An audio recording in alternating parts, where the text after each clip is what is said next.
الحمد لله وحده والصلاة والسلام على نبينا محمد وعلى آله وصحبه أجمعين ومن تبعهم بإحسان إلى يوم الدين أما بعد فأعوذ بالله من الشيطان الرجيم بسم الله الرحمن الرحيم إنا نحن نزلنا الذكر وإنا له لحافظون وقال تعالى في موضع آخر شهر رمضان الذي أنزل فيه القرآن هدى للناس وبينات من الهدى والفرقان وقال رسول الله صلى الله عليه وسلم خيركم من تعلم القرآن وعلمه যাবতীয় প্রশংসা হামদ ওয়া সানা সেই মহা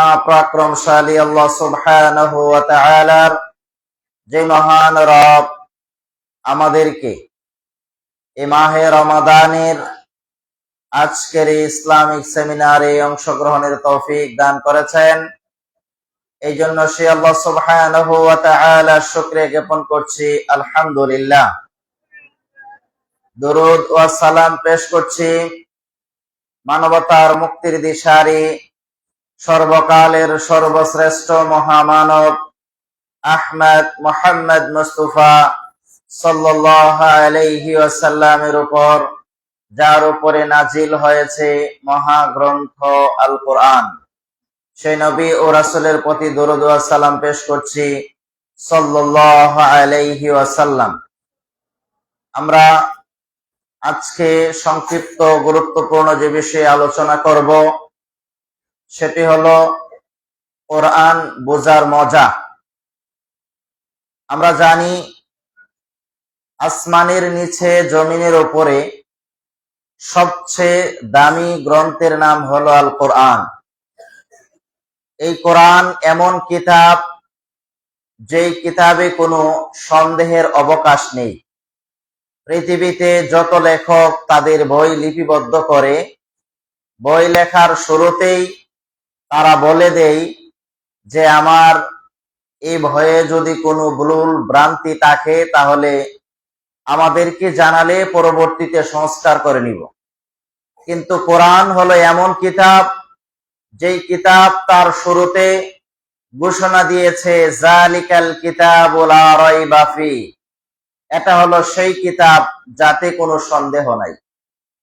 এর কিছুক্ষণ পরেই এই কোরআন আবার ঘোষণা দিয়েছেন সূরাতুল বাকারার কয়েক আয়াত পরেই আল্লাহ সুবহানাহু ওয়া তাআলা ঘোষণা করছেন ওয়া ইন কুনতুম ফি রাইবিম মিম্মা নাযালনা আলা আবদিনা ফাতু বিসূরাতিন মিন মিসলি ওয়াদউ শুহাদাআকুম মিন দুনিল্লাহি ইন কুনতুম সাদিকিন। কোরআন বলতেছেন ওয়া ইন কুনতুম, যদি তোমরা হও, রাইবিন সন্দেহ পোষণকারী, মিম্মা নাযালনা আলা আবদিনা আমি যা অবতীর্ণ করেছি আমার বান্দার উপরে, তোমরা যদি সন্দেহ করো তাহলে ফাতু বিসূরাতিন মিন মিসলি, তোমরা কোরআনের সূরার মতো একটা সূরা বানিয়ে নিয়ে আসো। কোরআনের একটা সূরার মতো একটা সূরা পৃথিবীর কোনো বিজ্ঞানী আজ পর্যন্ত আবিষ্কার করতে পারেনি। পৃথিবীর কোন সাহিত্যিক কোরআনের একটি হরফের মতো একটি হরফ কেউ তৈরি করতে পারেনি। কোরআনের একটা নোক্তার পরিবর্তন পৃথিবীর কেউ করতে পারেনি। কিয়ামত পর্যন্ত এই কোরআনের মাঝে যেভাবে আছে সেভাবেই থাকবে। পৃথিবীর কোন সাহিত্যিক, পৃথিবীর কোন ইঞ্জিনিয়ারের ইঞ্জিনিয়ারিং এই কোরআনের সাথে কাজ হবে না। এই জন্য কোরআন হলো এমন কিতাব যেই কিতাবে কোনো সন্দেহ নাই। এখন এই কোরআন যদি আমরা পড়ি আমাদের কি লাভ? কোরআন যদি আমরা বুঝি তাহলে আমাদের কি মজা বা আমাদের কি লাভ আছে সেটা আমরা জানি। সাধারণভাবে রাসূলুল্লাহ সাল্লাল্লাহু আলাইহি ওয়াসাল্লাম বলেন মান ক্বারাআল কোরআন হারফান ফালাহু হাসানাতুন ওয়াল হাসানাতু বিআশরি আমসালিহা, যে ব্যক্তি কোরআনের একটি হরফ পাঠ করে তার জন্য 10টি নেকি রয়েছে। এরপরে বলছেন যে ওয়ালা আকুলু আলিফ লাম মিম হারফুন, আমি বলি না যে আলিফ লাম মিম একটি হরফ, বাল আলিফ হারফুন ওয়াল লাম হারফুন ওয়াল মিম হারফুন, আলিফ একটি হরফ, লাম একটি হরফ, মিম একটি হরফ। তার মানে আলিফ লাম মিম এই শুধু এই জায়গাটি পড়লে 30টি নেকি হয়। সুবহানাল্লাহ। আর বিসমিল্লাহির রহমানির রহিম এই বিসমিল্লাহতে হরফ আছে 19টি। তাহলে 19টি হরফ একে যদি 10টি করে নেকি হয়, তাহলে 19 10 নেকি হচ্ছে কতটি? 190টি নেকি হচ্ছে। সুবহানাল্লাহ। তার মানে কোরআন যদি কেউ এমনিতেই তেলাওয়াত করে, তাহলে তার প্রত্যেকটি হরফের বিনিময়ে তার আমল নামায় 10টি করে নেকি জমা হচ্ছে। আর এই রমাদান মাসের সওয়াব আরো স্পেশাল। রাসূলুল্লাহ সাল্লাল্লাহু আলাইহি ওয়াসাল্লাম বলছেন যে প্রত্যেকটা বনি আদম লাউইবনু আদম ইউদাইফুল আমাল, তার আমল বৃদ্ধি করা হয় যে 10 থেকে 700 দিফিন, 10 থেকে 700 গুণ পর্যন্ত বৃদ্ধি করা হয়। তো 10 থেকে 700 গুণ পর্যন্ত যেই নেক বৃদ্ধি করা হয়, তাহলে একটা হরফ পাঠ করলে রমাদান মাসে 700 গুণ পর্যন্ত তার নেকি হতে পারে। সুবহানাল্লাহ। তার মানে কোরআন যদি আমরা এমনিতেও পড়ি, তারপরেও লাভ আছে। কিন্তু কোরআন এমনিতে পড়ার চেয়ে সবচেয়ে বেশি গুরুত্ব দিতে হবে যে আমরা যেন কোরআন বুঝে বুঝে পড়ি, কোরআন গবেষণা করি। কারণ আল্লাহ রাব্বুল আলামিন 47 নম্বর সূরাতুল মুহাম্মাদের 24 নম্বর আয়াতে আল্লাহ রাব্বুল আলামিন বলছেন, আফালা ইয়াতাদাব্বারুনাল কুরআনা আম আলা কুলুবিন আকফালুহা, যে আফালা ইয়াতাদাব্বারুনাল কুরআন, তোমরা কোরআনকে নিয়ে কেন গবেষণা করছো না? কোরআনকে নিয়ে তোমরা কেন চিন্তা ভাবনা করো না? কোরআনকে তোমরা কেন বুঝে পড়ার চেষ্টা করো না?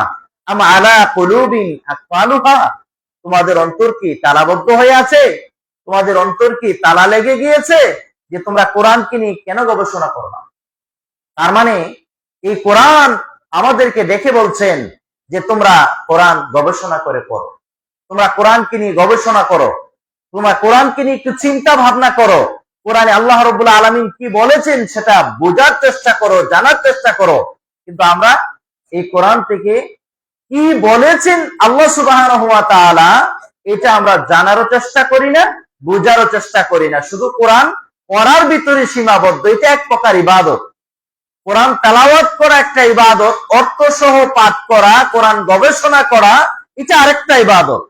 কিন্তু যদি আমরা অর্থ না পড়ি, কোরআন যদি আমরা বুঝে না পড়ি, তাহলে আল্লাহ সুবহানাহু ওয়া তাআলা কোরআনুল কারীমে আল্লাহর কথা যে কত সুন্দর, আল্লাহর ভাষা যে কত সুন্দর, আল্লাহ সুবহানাহু ওয়া তাআলা কোরআনে কি বলেছেন সেইটা আমরা জানলাম না। এই জন্য আমাদের দেশের মানুষ এই কোরআনকে মর্যাদা দিয়ে কোরআনকে চুমু দেয়, এই কোরআন দিয়ে তাবিজ লেখে গলায় লটকিয়ে রাখে, এই কোরআনকে তারা বহুভাবে চেষ্টা করে সম্মান দেওয়ার জন্য, কিন্তু কোরআনে কি বলেছেন সেইটা তারা করার চেষ্টা করে না। আসলে কোরআনে আল্লাহ সুবহানাহু ওয়া তাআলা কি বলেছেন সেখান থেকে তার জীবনের পরিবর্তন ঘটাবে, সেইটা না করে তারা চিন্তা ভাবনা করে কোরআন অনেক দামি জিনিস, এটা আমরা সবাই জানি। কোরআন পাঠ করলে সওয়াব হয়, এটা আমরা সবাই জানি। এই জন্য কোরআন দিয়ে মৃত ব্যক্তিরা, মানুষ যখন মারা যায় তখন মৃত ব্যক্তিকে ঘিরে কোরআন পাঠ করে। আর কোরআন আসছে জীবিত মানুষের জন্য, মৃত মানুষদের জন্য না। মানুষ যখন মারা যায় তার সব আমল বন্ধ হয়ে যায়। হাদিসে আসছে, ইজা মাতাল ইনসান ইনকাতা আনহু আমালুহু, মানুষ যখন মারা যায় তখন তার সমস্ত আমল বন্ধ হয়ে যায়। তাহলে মানুষ, যে ব্যক্তি মারা গিয়েছেন তার জন্য কোরআন আর দরকার নেই। কিন্তু আমরা, মানুষ যখন মারা যায়, আমাদের সমাজের বহু জায়গা আছে, বহু এলাকা আছে, মৃত ব্যক্তিকে ঘিরে কোরআন তেলাওয়াতের চেষ্টা করে। অথচ কোরআন বলে দিচ্ছেন, ইন্নাকা লা তুসমিউল মাউতা, তোমরা মৃতদেরকে শোনাতে পারবে না। যারা মারা গেছেন তাদেরকে কোরআন তাদের সামনে পড়া নিতান্ত একটা গর্হিত কাজ। তাদের সামনে পড়লে কোনো কাজ হবে না, তাদেরকে তুমি কোরআন শোনাতে পারবে না। কোরআনকে নিয়ে গবেষণা করতে হবে, কোরআন পড়তে হবে। কোরআন যদি আমরা পড়ি, কোরআন যদি গবেষণা করি, তাহলে জানতে পারবো এই কোরআনের ভিতরে কি আছে। কোরআনে আল্লাহ সুবহানাহু ওয়া তাআলা তার বাণীগুলাকে এমন ভাবে সাজিয়ে তুলেছেন যেটা 1400 বছর আগেই কোরআনুল কারীমের সকল বিষয়ের বিবরণ আল্লাহ কোরআনে দিয়েছেন।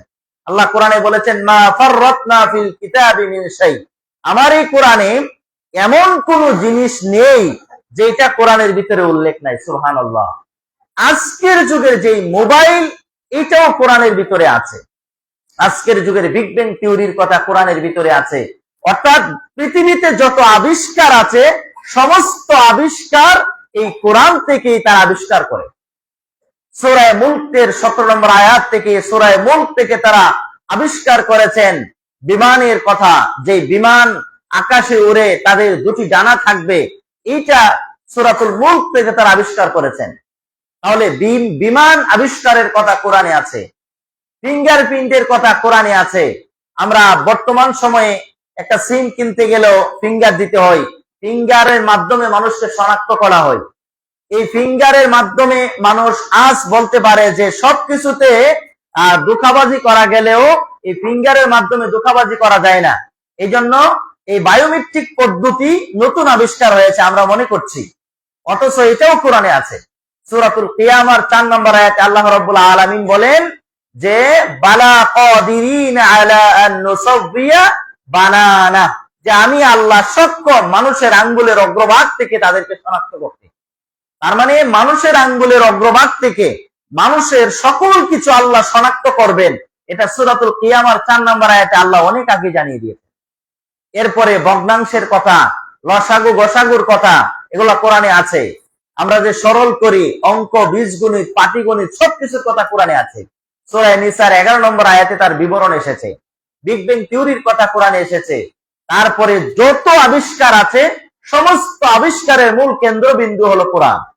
এই জন্য এই দেশের বহু মানুষ কোরআনের অনুবাদ যারা করেছেন, অনেকেই বলে থাকেন কোরআনের অনুবাদ সর্বপ্রথম হিন্দু করেছেন, গিরিশচন্দ্র সেন কোরআনের বাংলা অনুবাদ করেছেন। তো কোরআনের সর্বপ্রথম বাংলা অনুবাদ করেছেন মাওলানা আমির উদ্দিন বসুনিয়া। এই আমির উদ্দিন বসুনিয়া ও কিছু অনুবাদ করেছেন সর্বপ্রথম। এরপরে পূর্ণাঙ্গ কোরআনের অনুবাদ করেছেন গিরিশচন্দ্র সেন, একজন হিন্দু। হিন্দুদের ধর্মগ্রন্থ কি আল কোরআন? হিন্দুদের ধর্মগ্রন্থ আল কোরআন নয়।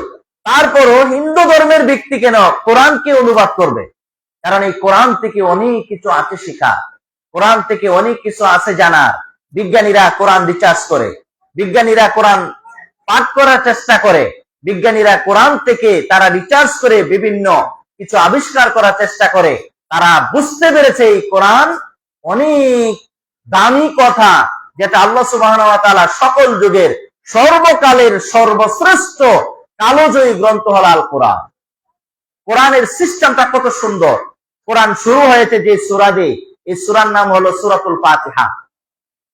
যে শুরু হয়েছে কোরআন সূরাতুল ফাতিহা দিয়ে। ফাতিহাতুন শব্দের অর্থ কি? ফাতিহা শব্দের অর্থ হলো শুরু করা বা খোলা, তাহলে বা আরম্ভ করা। তাহলে ফাতিহাতুল কিতাব, এই কোরআন শুরু হয়েছে ফাতিহা দিয়ে। তার মানে আমি যখন একটা শহরের ভিতরে প্রবেশ করব, সূচনা। ফাতিহা শব্দের অর্থ হলো সূচনা। তাহলে সূরাতুল ফাতিহার মাধ্যমে কোরআন শুরু হয়েছে। এরপরে সূরার নাম হলো সূরাতুল বাকারা। বাকারা শব্দের অর্থ হলো গাবি। গাবি মানে কি? গরু। তো এই এরপরে সূরাতুল ফাতিহার পরে বাকারা, বাকারার পরে আলী ইমরান, আলী ইমরানের পরে সূরাতুল নিসা, নিসার পরে মায়েদা, মায়েদার পরে আরাব, আরাবের পরে আনফাল। এইভাবে যেতে যেতে কোরআনের সর্বশেষ সূরার নাম কি? সূরাতুন নাস। নাস অর্থ হলো কি? মানুষ। তো একটা মানুষ যখন একটা শহরের ভিতরে প্রবেশ করে, এই শহরের অলি গলি, তখন সে গরুর মতো থাকে। বাকারা শব্দের অর্থ হলো গরু। তো কোরআন সর্বপ্রথম মানুষের শুরু করার পরেই মানুষ গরুর মতো থাকে। গরু, গরু মানে কি? গরু হলো যে লেখাপড়া জানে না। জানে? গরু কোনো কিছুই জানে না, সে কথা বলতে পারে না, হালাল হারাম বুঝে না, সত্য মিথ্যা চিনে না, কোনো কিছুই চিনে না। এই একটা গরুর মতো একটা মানুষও যদি কোরআনের আদেশ নিষেধ সবকিছু পড়তে পড়তে পড়তে পড়তে পড়তে পড়তে শেষ পর্যন্ত যায়, নাস অর্থ হলো মানুষ, সে মানুষ হয়ে যায়। এই জন্য কোরআন যদি কেউ পড়ে, কোরআন পড়ার সাথে কোরআন যখন মানুষ পড়তে আসে, কোরআন যখন মানুষ গবেষণা করতে আসে, সে যতই মূর্খ থাকুক না কেন, সে তার এই সংস্পর্শে সে একদিন মানুষে পরিণত হয়ে যায়। সুবহানাল্লাহ। এই জন্য কোরআন যদি কেউ পড়ে, কোরআন যদি কেউ গবেষণা করে, কোরআনের সংস্পর্শ যখন কেউ আসে, তখন সে কি হয়ে যায়? একটা পরিপূর্ণ মানুষে পরিণত হয়ে যায়। এই জন্য কোরআন যদি কেউ গবেষণা না করে, কোরআনের ভিতরে কি আছে সেটা যদি না জানে, তাহলে সে পরিপূর্ণ মানুষ হতে পারে না। এই কোরআন মানুষের জন্য হেদায়েত স্বরূপ। আল্লাহ রাব্বুল আলামিন বলেন যে হুদাল্লিল মুত্তাকিন, এই কোরআন মুত্তাকিনদের জন্য হেদায়েত স্বরূপ। আবার সূরাতুল বাকারার 185 নম্বর আয়াতে আল্লাহ রাব্বুল আলামিন বলছেন হুদাল্লিন নাস, এই কোরআন হলো মানুষের জন্য হেদায়েত স্বরূপ। ওয়া বাইনাতিম মিনাল হুদা ওয়াল ফুরকান, এই কোরআন মানুষকে হেদায়েত এবং সত্য এবং মিথ্যার মধ্যে কি করে দেয়? পার্থক্য সৃষ্টি করে দেয়, সত্য মিথ্যার পার্থক্য তৈরি করে এই কোরআন। এই জন্য কোরআন যখন পড়ব, আমরা কোনটা সত্য কোনটা মিথ্যা আমরা জানতে পারবো। কোরআন যখন পড়ব, আমরা কোরআনের সংস্পর্শতে আমরা হেদায়েতের বাণী আমরা পেয়ে যাব। এই কোরআনের সংস্পর্শ হয়েছে একজন ডাকাত দলের সর্দার ইসলামের ছায়াতলে চলে এসেছেন, যার নাম হলো ফুজাইল ইবনে ইয়াস। এই ফুজাইল ইবনে ইয়াস রাহিমাহুল্লাহ, তিনি বড় একজন আলেম হয়েছেন, বড় একজন মুহাদ্দিস হয়েছেন। তিনি ছিলেন ডাকাত দলের সর্দার। তিনি একদিন তার দল নিয়ে যখন ডাকাতি করার জন্য এক বাড়িতে ঢুকলেন, গিয়ে দেখেন ওই বাড়িতে কোরআনের তেলাওয়াত চলছে। ওই ব্যক্তি কোরআন তেলাওয়াত করতে করতে শেষ যে আয়াতটা ওনার কানে ভেসে উঠলো যে আলাম ইয়ানি লিল্লাযীনা আমানু আন তাখশা কুলুবুহুম লিযিকরিল্লাহ। এই আয়াতের অর্থ হলো আলাম ইয়ানি, এখনো কি সময় আসেনি, লিল্লাযীনা আমানু, যারা ঈমান এনেছো, আন তাখশা কুলুবুহুম লিযিকরিল্লাহ, আল্লাহর ভয়ে তোমাদের অন্তর কি কেঁপে ওঠার সময় এখনো আসেনি? তোমরা যারা ঈমান এনেছো, হ্যাঁ ঈমানদারেরা, আল্লাহর ভয়ে তোমার অন্তর কেঁপে ওঠার সময় কি এখনো আসেনি? এই আয়াতটা ওনার কানে বেজার সাথে সাথে আল্লাহ রাব্বুল আলামিন এই ফুজাইল ইবনে ইয়াসের মতো একজন ডাকাতকে আল্লাহ হেদায়েত দান করলেন। সে সাথে সাথে এই ঘর থেকে ডাকাতি ছেড়ে দিয়ে বের হয়ে গেলেন। সে তখন থেকেই সালাত পড়া শুরু করলেন, কোরআন পড়া শুরু করলেন। তার কানে যেন বারবার বাজতেছে, হাই হাই আমি করলাম কি, আমি কি করতাম, মানুষের সম্পদ আমি লুটে নিতাম, মানুষের সম্পদ আমি চুরি করতাম, ডাকাতি করতাম, কিন্তু এটা আমার জন্য উচিত নয়। আমার আল্লাহ তো সবকিছু দেখছেন। আল্লাহ বলছেন আলাম ইয়ানি আলাম ইয়ালাম বিআন্নাল্লাহা ইয়ারা, হে আমার বান্দারা, তোমরা কি জানো না আমি আল্লাহ তোমাকে দেখতেছি। তার মানে প্রত্যেকটা মানুষের সাথে আল্লাহ সুবহানাহু ওয়া তাআলা সিসি ক্যামেরা দ্বারা পর্যবেক্ষণ করছেন। তার সময়, তার চলাফেরা, তার ঘুমানো, তার খাওয়া, 24 ঘন্টা যেখানে যায় না কেন, সে যদি ওয়াশরুমে যায় সেখানেও আল্লাহর সিসি ক্যামেরা আছে, পানির নিচে গেলেও আল্লাহর সিসি ক্যামেরা আছে। যেইখানে যাই, দুনিয়ার সিসি ক্যামেরার নিচে থাকলে তার পাওয়ারে আমাদেরকে ক্যাপচার করতে পারে, কিন্তু আল্লাহ যে সিসি ক্যামেরা দিয়ে আমাদেরকে দেখতেছেন, এইটা এমন স্যাটেলাইট আল্লাহ ফিট করেছেন। আল্লাহ রাব্বুল আলামিন বলেন কিরামান ওয়া ইন্না আলাইকুম লাহাফিজিন, আল্লাহ আমাদেরকে দেখে রেখেছেন তার ফেরেশতা দিয়ে। কিরামান কাতিবিন, সম্মানিত দুইজন লেখক, এই দুইজন লেখক, দুইজন ফেরেশতা দুই কাঁধে আছেন। তারা আমাদেরকে পর্যবেক্ষণ করছেন, যেখানে যাই, যেভাবে যাই, যে অবস্থায় চলি, সব কিছু কিন্তু আমাদের সিসি ক্যামেরার মতো রেকর্ড হচ্ছে। এই জন্য বাঁচার কোনো উপায় নেই। তখন ফুজাইল ইবনে ইয়াস রাহিমাহুল্লাহ, তখন তিনি ইসলামের ছায়াতলে এসে এমন ভাবে কোরআন নিয়ে গবেষণা করলেন, হাদিস পড়া শুরু করলেন, যুগের সবচেয়ে বড় মুহাদ্দিস হয়ে গেলেন। সুবহানাল্লাহ। ডক্টর মরিস বুখাইলি একজন ফরাসি বিজ্ঞানী ছিলেন। সে গবেষণা করতে করতে এক পর্যায়ে ওই যে মৃত থেকে কিভাবে জীবিত হয় এবং বিভিন্ন বিষয় যখন গবেষণা করতে লাগলেন, বাইবেল, খ্রিস্টানদের বাইবেল, বিভিন্ন কিছুতে গবেষণা করে, তখন সে একটা জিনিস পেলেন যে সেটা যে মানুষের দেহকে আল্লাহ সুবহানাহু ওয়া তাআলা সংরক্ষণ করে রাখবেন। এইটা তখন তিনি চিন্তা করলেন যে না, এটা হতে পারে না, দেখি কোরআন। তখন মুসলিম দেশে গেলেন, আরবি ভাষা শিক্ষা করলেন, কোরআনের ফার্সি অনুবাদ তিনি তখন প্রথমে পড়লেন, এরপরে কোরআন আরবি ভাষা শিখে আরবি অনুবাদ তখন শিখা আরম্ভ করলেন। তারপরে আরবি শিখে কোরআন যখন পড়তে লাগলেন, তখন তিনি সূরা ইউনূসের 92 নম্বর আয়াতে পেলেন যে আল্লাহ বলছেন আমি তার দেহকে রেখে দিব সংরক্ষিত হিসাবে, যেন পূর্ববর্তীগণ তার থেকে উপদেশ গ্রহণ করতে পারে। তখন তার চোখ খুলে গেল, ঠিকই তো, ফেরাউনের রাষ্ট্র এইভাবে অক্ষত আছে, কোরআনেও বলেছেন এত শত বছর আগে এইভাবে আছে, তাহলে কোরআনেও আল্লাহ বলেছেন এত বছর পরে কোরআন আসছে, এই কোরআনে তার বিবরণ দিয়েছেন, তার মানে কোরআন সত্য। তখন ডক্টর মরিস বুকাইলি কোন কোন বর্ণনায় আছে অনেক মানুষের কাছে সে দাওয়াত ছড়িয়ে দিলেন যে মহাগ্রন্থ আল কোরআন যে পড়বে সেই হেদায়েতের কাছে চলে আসবে। সুবহানাল্লাহ। ইন্দোনেশিয়ার একজন নৌ মুসলিমের কথা, 1983 সালে যে মুসলিম হয়েছেন, ইউটিউবে তার বক্তব্য আছে সে কিভাবে ইসলাম গ্রহণ করেছেন। ওই ব্যক্তি পরবর্তীতে অনেক বিশ্ববিদ্যালয় চালু করেছেন, নারীদের জন্য শিক্ষা সংস্থা করেছেন। ওই ব্যক্তি কোরআন নিয়ে যখন চিন্তা করলেন যে কোরআন নিয়ে আমার গবেষণা করা দরকার, সে তখন জানতো না কোরআনটা ডান থেকে পড়তে হয় নাকি বাম থেকে পড়তে হয়। তো আমরা যখন কোরআন ডান থেকে পড়ি তখন সূরাতুল ফাতিহা দিয়ে শুরু হয়, সে বাম থেকে মনে করছে অন্য বইয়ের মতো কোরআনও বাম থেকে পড়া শুরু করলো। বাম থেকে শুরু করার পরে নাস থেকে শুরু হয়েছে। তো সূরা নাস পড়ার পরে তারপরে ফালাক আসলো, ফালাকের পরে সূরাতুল ইখলাস। ইখলাস যখন আসলো তখন তিনি বলতে লাগলেন কুল হুয়াল্লাহু আহাদ, বলুন আল্লাহ এক, আল্লাহুস সামাদ, আল্লাহ মুকাফিকিন, আল্লাহ মুকাফিকি লাম ইয়ালিদ ওয়া লাম ইউলাদ, তিনি কারো হতে জন্মগ্রহণ করেনি এবং কাউকে জন্ম দেননি, ওয়া লাম ইয়াকুল লাহু কুফুয়ান আহাদ, তার সমকক্ষে কেউ নাই। এই সূরা পড়েই আল্লাহ সুবহানাহু ওয়া তাআলা তাকে হেদায়েত দান করে দিলেন। সুবহানাল্লাহ।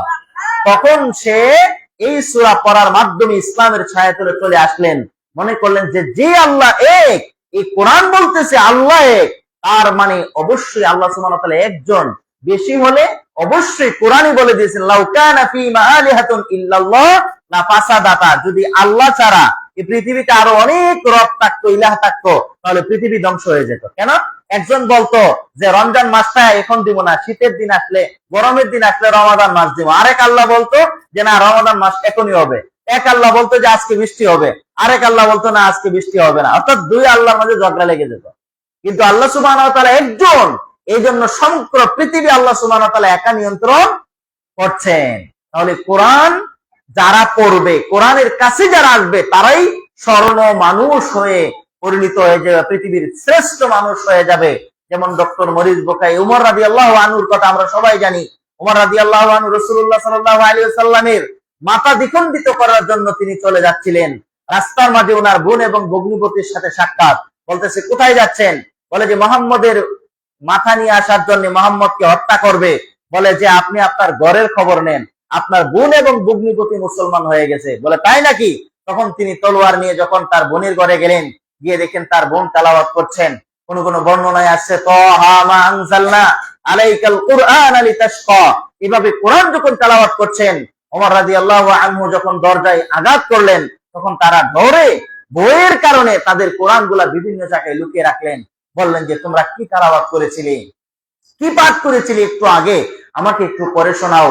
বলে যে না, এই কোরআন এমনিতে পড়া যায় না, লা ইয়ামাসসুহু ইল্লাল মুতাহহারুন, এই কোরআন স্পর্শ করা যায় না পবিত্রতা ব্যতীত, এই জন্য ওযু করতে হবে। তখন এই কোরআন যখন তেলাওয়াত শুনলেন, আল্লাহ সুবহানাহু ওয়া তাআলা ওমর রাদিয়াল্লাহু আনহুকে হেদায়েত দান করলেন, তিনি রাসূলের হাতে কালিমা পড়ে মুসলমান হয়ে গিয়েছেন। সুবহানাল্লাহ। তাহলে এই কোরআন যারা পড়বে, কোরআন এর সংস্পর্শে যারা আসবে, তারাই পৃথিবীর শ্রেষ্ঠ মানুষ হয়ে যাবে। এই জন্য এই কোরআন আমাদেরকে বলছেন আকিমুস সালাহ ওয়া আতুজ যাকাত, সালাত আদায় করো, যাকাত প্রদান করো। কোরআন বলছেন ইন্নাস সালাতা তানহা আনিল ফাহশাই ওয়াল মুনকার, নিশ্চয় সালাত মানুষকে অশ্লীল পাপ কাজ থেকে বিরত রাখে। এই কোরআন মানুষকে অনেক কিছুর নির্দেশনা দেয়। কোরআনে আদেশের কথা আছে আর নিষেধের কথা আছে, কোরআনে কত সুন্দর ভাবে আছে। কোরআনে যে রকম সূরাতুল মুমিন আছে, আবার কোরআনে সূরাতুল কাফিরও আছে। কোরআনে এরকম অনেকগুলা, কোরআনে যতবার আখিরাতের কথা আছে ততবার আপনার ইয়ের কথা আছে, যতবার জান্নাতের কথা আছে ততবার জাহান্নামের কথা আছে। কোরআনে যতবার দিনের কথা আছে ততবার রাতের কথা আছে। এইভাবে আল্লাহ সুবহানাহু ওয়া তাআলা কোরআনকে সাজিয়েছেন। এরকম কোরআনের অনেক শব্দ, এক শব্দ আরেক শব্দের সাথে মিল, এক বিষয় আরেক বিষয়ের সাথে মিল। এইভাবে কোরআন একটা থেকে আরেকটার শিক্ষা, এক একটা জিনিস থেকে আরেকটা জিনিসের শিক্ষা আমরা কখন জানতে পারবো? যখন আমরা কোরআন অর্থ সহ পড়বো। এই জন্য আল্লাহ বলছেন ওয়ালাকাদ ইয়াসসারনাল কুরআনা লিযিকরি ফাহাল মিন মুদ্দাক্কির, আমি আল্লাহ কোরআনকে সহজ করেছি, আছো কি কেউ এই কোরআন থেকে উপদেশ গ্রহণ করতে? আল্লাহ আবার বলছেন যে এত ভাষা থাকতে, পৃথিবীতে প্রায় 12,500-এর মতো ভাষা আছে, এত ভাষা থাকতে আরবি ভাষায় কেন কোরআন নাজিল করলেন? আল্লাহ বলছেন ইন্না আনজালনাহু কুরআনান আরাবিয়্যান লাআল্লাকুম তাকিলুন, নিশ্চয় আমি কোরআনকে আরবি ভাষায় নাজিল করেছি যাতে তারা মানুষ কি করতে পারে, জ্ঞান অর্জন করতে পারে, বুঝতে পারে। আরবি ভাষা হলো সহজ, আরবি ভাষার বৈচিত্র্য আছে। একই আরবি ভাষা, দেখেন আরবি ভাষা একটা শব্দ একটা ভাষায় একটা জিনিসের নাম অনেকটি হয়। যেমন হিলালুন আরবি ভাষা, এর অর্থ হলো নতুন চাঁদ। কামারুন শব্দের অর্থ হলো সম্পূর্ণ চাঁদ। কামারুন শব্দের অর্থ হলো শুধু চাঁদ। আবার বাদরুন শব্দের অর্থ হলো পূর্ণিমার চাঁদ। এই চাঁদেরই কয়টা আরবি? হিলালুন নতুন চাঁদ, আবার কামারুন পূর্ণ চাঁদ, আবার বাদরুন 14 পূর্ণিমার চাঁদ। এইভাবে কোরআনের একটা আরবি শব্দের 100-র উপরে অর্থ আছে। সুবহানাল্লাহ। আরবি ভাষার এত বৈচিত্র্যময় ভাষা, এই জন্য আল্লাহ সুবহানাহু ওয়া তাআলা কোরআনকে আরবি ভাষায় কি করেছেন? অবতীর্ণ করেছেন। এই জন্য আমরা কোরআনকে বেশি বেশি করে পড়ার চেষ্টা করব। এই কোরআনের ভিতরে আল্লাহ কত কিছু বলেছেন। যতবার তুমি কোরআন পড়বে ততবার কোরআন থেকে নতুন কিছু শেখার চেষ্টা করবে। এই জন্য আমাদের এখানে কোরআন অনুবাদ চর্চা, কোরআন পাঠ করা, যারা কোরআন পরিপূর্ণ কোরআন অনুবাদ পড়ে শেষ করতে পারবে তাদের জন্য আমরা পুরস্কার ঘোষণা করেছি। এই জন্য এখানে 2টা খন্ড খন্ডে কোরআন আছে, 6 খন্ড করে 12টা আছে, তাইলে 12 জনে পড়তে পারবা। আবার ফুল কোরআন আছে। তারপরে কেউ যদি সংগ্রহ করতে চাও, বেশি দাম না, কোরআনের অনুবাদ, শুধু কোরআনের বাংলা অনুবাদ বা তাফসীর সহ কেউ যদি নিজের কাছে নিয়ে রাখতে চাও 7 থেকে 800 টাকা বা 500-600 টাকার ভিতরে তুমি পেয়ে যাবে। যদি কেউ বলো তাহলে আমি তোমাদের কাছে সংগ্রহ করে দিতে পারবো। 600-700-800 টাকার ভিতরে কোরআনের অনুবাদ, বাংলা আরবি বাংলা সহ কোরআনের অনুবাদ আছে, সেগুলো সংগ্রহ করে রেখে দিবা। কোরআনে আল্লাহ সুবহানাহু ওয়া তাআলা কত কিছু বলেছেন, এগুলা অনুধাবন করে পাঠ করার চেষ্টা করবা। যারাই শেষ করবা তাদের জন্য আমরা পুরস্কারের ব্যবস্থা রেখেছি। তো আমরা ইনশাআল্লাহ কোরআন থেকে যেন গবেষণা করে, কোরআন পড়ে আমরা যেন সেখান থেকে কোনো কিছু অর্জন করতে পারি। কোরআনের সংস্পর্শ যারাই আসবে তাদেরকে আল্লাহ সুবহানাহু ওয়া তাআলা দামি বানিয়ে দিবেন। কারণ কোরআন এর কাছে ইকরা ওয়াত্তাকি কামা কুনতা তুরাতিল ফিদ দুনিয়া, আল্লাহ কিয়ামতের দিন বলবে, পড়ো তুমি কোরআন, যেভাবে কোরআন তেলাওয়াত করতে দুনিয়াতে, এভাবে হাফেজে কোরআন যারা আছেন এক আয়াত পড়বে এক তালায় উঠতে থাকবে। এভাবে কোরআনের 6000 আয়াত থাকলে 6000 আয়াত যদি কারো মুখস্থ থাকে তাহলে তার জান্নাতে বাড়ি হবে 6000 তালা। এইভাবে কোরআন এত দামি, কোরআনুল কারীম যারা পড়বে তারা জান্নাতে উচ্চ মাকাম পাবে। কোরআনুল কারীম যারা পড়বে তারা পৃথিবীর শ্রেষ্ঠ মানুষ। যারা দুনিয়াতে ইঞ্জিনিয়ার ডাক্তার হয়েছে তাদেরকে শ্রেষ্ঠ বলে নাই। হাদিসে বলছে খায়রুকুম মান তাআল্লামাল কুরআনা ওয়া আল্লামা, তোমাদের মাঝে সর্বোত্তম ওই ব্যক্তি যে কোরআন পড়ে এবং অপরকে শিক্ষা দেয়। এই জন্য আমরা শ্রেষ্ঠ মানুষ যারা কোরআন শিখে এবং শিখায়। এই জন্য যারা কোরআন পড়তে পারো, কোরআন পড়ার চেষ্টা করবা। এই রমাদানে, রমাদান হলো কোরআন নাজিলের মাস, এই রমাদানে আমরা কোরআন বেশি বেশি করে পাঠ করার চেষ্টা করব। আল্লাহ সুবহানাহু ওয়া তাআলা আমাদেরকে তৌফিক দান করুন, আল্লাহুম্মা আমিন। আমরা যেন কোরআনের অর্থ সহ কোরআন বুঝবো। কোরআন যখন বুঝবো তখন কোরআনের এত স্বাদ আর এত মজা লাগবে। রাসূলুল্লাহ সাল্লাল্লাহু আলাইহি সাল্লাম এক রাকাতে সূরাতুল বাকারা শেষ করতেন। সাহাবীরা মনে করতেন যে হয়তো সূরাতুল বাকারা শেষ করে রুকুতে যাবেন, এরপরে সূরাতুল আলী ইমরান শুরু করলেন। আলী ইমরান পড়া যখন আবার শুরু করলেন, এভাবে আলী ইমরান শেষ করে মনে করছেন অনেকে রুকুতে যাবেন, এরপরে সূরা নিসা শুরু করলেন। সূরা নিসা যখন শেষ হয়ে গেলেন, অনেকে সর্বনাশ, আমাদের আর দাঁড়ায় থাকা সম্ভব না, অনেকেই ভেগে যেতেন। অর্থাৎ রাসূল কোরআন পড়তেন আর কোরআনের অর্থ বুঝতেন আর এত মজা পেতেন, মনে করতেন তিনি আল্লাহর সাথে কথা বলতেছেন। এই জন্য কোরআন যারা পড়ে, সূরাতুল ফাতিহার কথাটাই শুনো, শেষ করে দিচ্ছি সূরাতুল ফাতিহাটা। সূরাতুল ফাতিহা যখন আমরা পড়ি, আল্লাহর সাথে আমাদের কি কথাবার্তা হয় আমরা কি জানি? কি জানি? আল্লাহর সাথে আমাদের কি কথাবার্তা হয়? সহিহ মুসলিমের হাদিস, আল্লাহ বলতেছেন যে কাসসামতুস সালাতা বাইনি ওয়া বাইনা আবদি নিসফাইন, আল্লাহ বলতেছেন আমি এবং আমার বান্দার মাঝে সালাতকে বন্টন করে নেই। আমরা যখন বলি আলহামদুলিল্লাহি রাব্বিল আলামিন, তখন আল্লাহ বলেন কি? হামিদানি আবদি, আমার বান্দা আমার প্রশংসা করতেন, সুবহানাল্লাহ। আমরা যখন পড়ি আর রহমানির রহিম, তখন আল্লাহ বলেন মাজ্জাদানি আবদি, আমার বান্দা আমার গুণকীর্তন করছে, সুবহানাল্লাহ। আমরা পড়ি আলহামদু, আলহামদু অর্থ কি? সমস্ত প্রশংসা। আমরা তখন আল্লাহ বলেন মানিলাম, সমস্ত প্রশংসা কার? এরপর আমরা কি পড়ি? লিল্লাহি, আল্লাহর জন্য। তখন আবার আল্লাহ বলেন যে কি? মানিল্লাহ, আল্লাহকে। তখন আমরা কি বলি? রব্বিল আলামিন, যিনি জগৎ সমূহের প্রতিপালক। তখন বলা হয় যে মার রব্বুল আলামিন, জগৎ সমূহের প্রতিপালককে? তখন আমরা পড়ি আর রহমানির রহিম, যিনি অসীম দয়ালু পরম করুণাময়। তখন বলা হয় যে মানির রহমান মানির রহিম, কে অসীম দয়ালু, কে পরম করুণাময়? তখন আমরা পড়ি কি?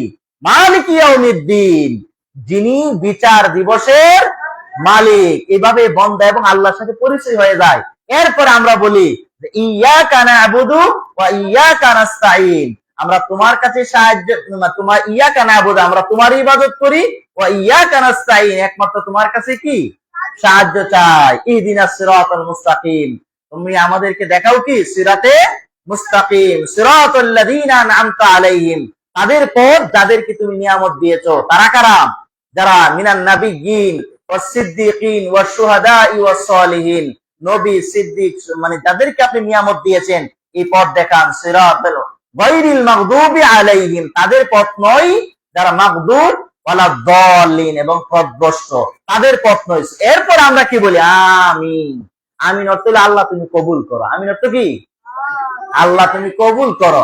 এই জন্য সূরাতুল ফাতিহা একটা দোয়া, এই দোয়া শেষে আমরা আমিন বলি, যে আল্লাহ আমাদের দোয়াটা কবুল করার জন্য। এই জন্য মানুষ অযথাই আমিন আমিন বলতে থাকে না, দোয়া শেষে আমিন বলতে হবে। যা ইচ্ছা তাই, যেভাবে ইচ্ছা সেই সেখানে আমিন, আমরা আমিন আমিন শুধু বলতে থাকি, আমিন আমিন। এক হুজুরের দোয়া হচ্ছে আল্লাহ আল্লাহুম্মা আমিন, একজন আমিন আমিন আমিন, অথচ হুজুরে কি বলতেছে সে শুনতেছে না।